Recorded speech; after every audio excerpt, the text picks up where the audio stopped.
আচ্ছা, তোমাদের ভিতরে যদি কেউ সেকেন্ড ইয়ারের হয়ে থাকো তাহলে তোমরা অলরেডি কনিক পড়ছো। আর এছাড়া যদি যারা ফার্স্ট ইয়ারে আসো বা মাত্র এই কিছুদিনের ভিতরে তোমরা হচ্ছে সেকেন্ড ইয়ারে উঠবা, তারা দেখবা সেকেন্ড ইয়ারে গেলে কনিকে পড়তে পারবা বা ভবিষ্যতে আর কি এই সম্পর্কে জানবা। তো কনিক কনিক তোমাদের বইতে সেকেন্ড পেপারে তিনটা কনিক নিয়ে আলোচনা করা আছে। একটা হচ্ছে পরাবৃত্ত, তিনটা শেপ নিয়ে আর কি, উপবৃত্ত, আর এটা কি অধিবৃত্ত। খেয়াল করি এই তিনটা শেপ নিয়ে আসলে আমাদের এখানে আলোচনা করা আছে। বাট এটা অনেকেই জানে না যে আরো দুইটা জিনিস আছে যেগুলো কনিক, একটা হচ্ছে বৃত্ত আর একটা হচ্ছে এক জোড়া সরল রেখা। তো খেয়াল করি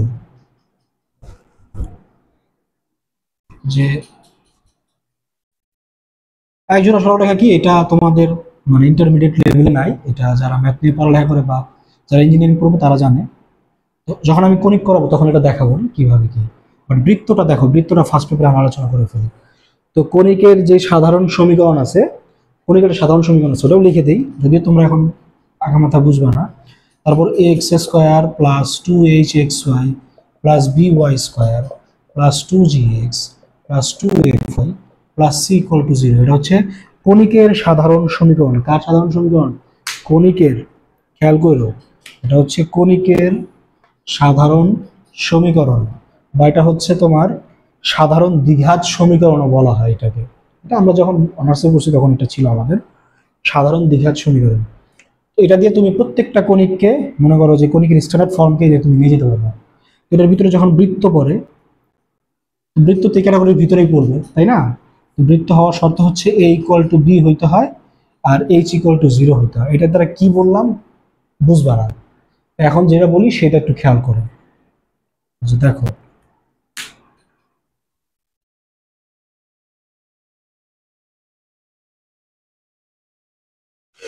বৃত্ত হওয়ার শর্ত,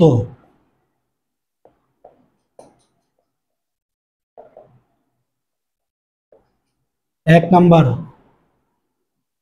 এক্স স্কোয়ার এবং ওয়াই স্কোয়ারের সহগ সমান হতে হবে। Very very important. Number two, x y যুক্ত কোনো পদ থাকতে পারবে না।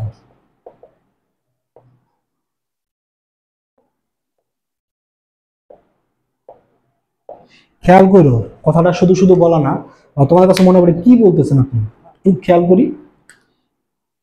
এক্স স্কোয়ার এবং ওয়াই স্কোয়ারের সহগ হইতে হবে কি সমান, এবং এক্স ওয়াই যুক্ত কোনো পদ থাকতে পারবে না।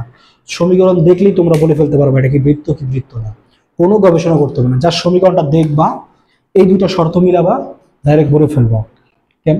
দেখো, আমি একদম বেসিক থেকে অ্যাডভান্স লেভেল পর্যন্ত তোমাদেরকে ম্যাথের তাকে ধরাই দিতে চাই, যাতে করে ভবিষ্যতে তোমরা কোনো ধরনের প্রবলেম না পড়ো, অ্যাডমিশন থেকে শুরু করে অন্য যে কোনো ব্যাপারে। তোমাদের অ্যাডমিশনে বিভিন্ন ইউনিভার্সিটিতে কিছু যেমন এমসিকিউ টাইপের কোশ্চেন থাকবে, এখানে ওই জিনিসগুলো থাকে, এছাড়াও অন্যান্যভাবে থাকে। তো কোশ্চেনটা যেমন আমি তোমার বলি, মনে করো x square plus y square plus two x y plus three x minus four y plus thirteen equal to zero, এরকম কিছু একটা সমীকরণ মনে করো। দেখছো, আমি জিজ্ঞেস করলাম এটা কি বৃত্ত? অবশ্যই বৃত্ত। কেন্দ্র বের করে ফেলবা, যে তোমার হচ্ছে মানে এক্স এর সহগ বাই মাইনাস টু, ওয়াই এর সহগ বাই মাইনাস টু। কিন্তু এটা কিন্তু বৃত্তই না, এটা বৃত্ত নয়। প্রথম কথা, এখানে এখানে বৃত্তের শর্ত মানে নাই। কি সেই শর্ত দুইটা খেয়াল করবো। এখানে এক্স স্কোয়ার আর ওয়াই স্কোয়ার সহগ কি সমান আছে? আছে, এক, এখানেও এক, তার মানে দুইটা শর্ত মানছে। বাট আমার কোন শর্তটা মানে নাই? সেটা কি? সেটা হচ্ছে এক্স ওয়াই যুক্ত পদ আছে। এক্স ওয়াই যুক্ত পদ থাকলে সেটা আর বৃত্ত হবে না। অ্যাজ সিম্পল অ্যাজ দ্যাট, কথাটা ক্লিয়ার হয়ে নাও। এক্স ওয়াই আছে, সেটার বৃত্ত না। এবার আসি আমরা, যদি অন্যরকম হয়, যেমন মনে করো যে আরেকটা দিই, সেটা কি হয় হতে পারে দেখো তো। সেটা x square plus two y square minus three x plus four y plus five equal to zero, যে কোনো কিছুই হোক না কেন। দেখো সহগ মিলে নাই, এটার সহগ এক, এটার সহগ দুই, বৃত্ত না, নয় কারো না, এটাও কাটা। এবার আসো আরেকটা, সেটা কি? সেটা হচ্ছে five x square plus five y square minus twenty x plus twenty five y plus 9 equal to 0, এরকম কিছু একটা ধরো। তাহলে কি হবে? তাহলে হবে হচ্ছে এটা বৃত্ত, অবশ্যই বৃত্ত। কেন? এক্স স্কোয়ারের সহগ ওয়াই স্কোয়ারের সহগ সমান। এক্স ওয়াই গুণ অবস্থায় একটা পদ কোথাও আছে? নাই। তারপর এটা 100% বৃত্ত। আমি বলি বৃত্তের কেন্দ্র বাই করো, বলবো এটা কোনো ব্যাপার, একদম সহজ। কি সেই ব্যাপারটা? এক্স এর সহগ -20 বাই -2, ওয়াই এর সহগ 25 ডিভাইডেড বাই -2। করছো না? হ্যাঁ, হয়েছে তো। কিন্তু পরীক্ষার খাতা কি পাবা জানো? 0, ডাবল 0 পাবা। কারণ এটা কেন্দ্র হয় নাই। কেন হয় নাই একটু ওটা মাথায় রাখতে হবে যে কেন হলো না। এখানে তুমি স্ট্যান্ডার্ড সমীকরণটার সাথে এটাকে কম্পেয়ার করো সবসময়, মানে জেনারেল যে ইকুয়েশনটা আছে সেটা কি ছিল? X square plus y square plus 2gx plus 2fy plus c equal to 0। ওইখানে কিন্তু 2g ছিল দেখে কিন্তু এক্স এর সহগ বাই -2 করছি। 2f এর জন্যই কিন্তু এফ এর মানে ওয়াই এর সহগ ডিভাইডেড বাই -2 করা হয়েছে। কিন্তু এখানে তুমি নিচ্ছ এক্স স্কোয়ারের সহগ 5, ওয়াই স্কোয়ারের সহগ 5, এটা ছিল 1 জন্য, তুমি নিচ্ছ 5 এর জন্য। বাট 5 কি তখন তোমার এই 2g সমান -20 আর 2f সমান 25? অবশ্যই না। তাহলে কি করতে হবে? এটাকে এই রূপে নিয়ে যেতে হবে, তার মানে এক্স স্কোয়ার আর ওয়াই স্কোয়ার। এখন মাথায় রাখো, যখনই তুমি যেই সমীকরণই পাও না কেন তাকে সাধারণ সমীকরণে নিয়ে যাব, অর্থাৎ এক্স স্কোয়ার এবং ওয়াই স্কোয়ারের সহগ 1 রাখবো, তাহলে জিনিসটা ক্লিয়ার হয়ে যাবে। তাহলে এটা করি, চলো। যদি এটা করি আমরা, তাহলে কি হবে?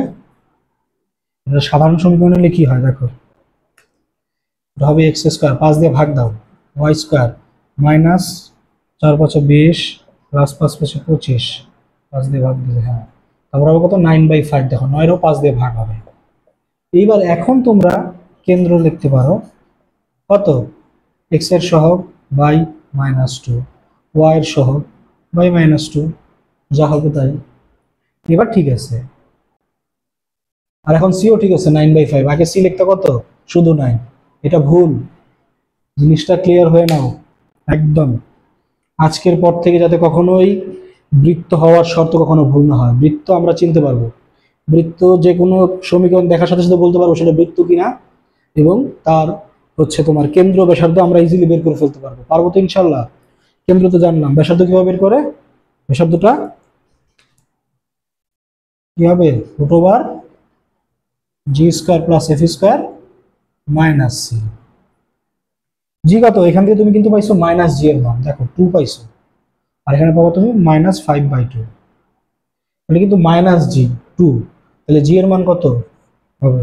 -2 -5/2, তাহলে f এর মান শুধু 5/2।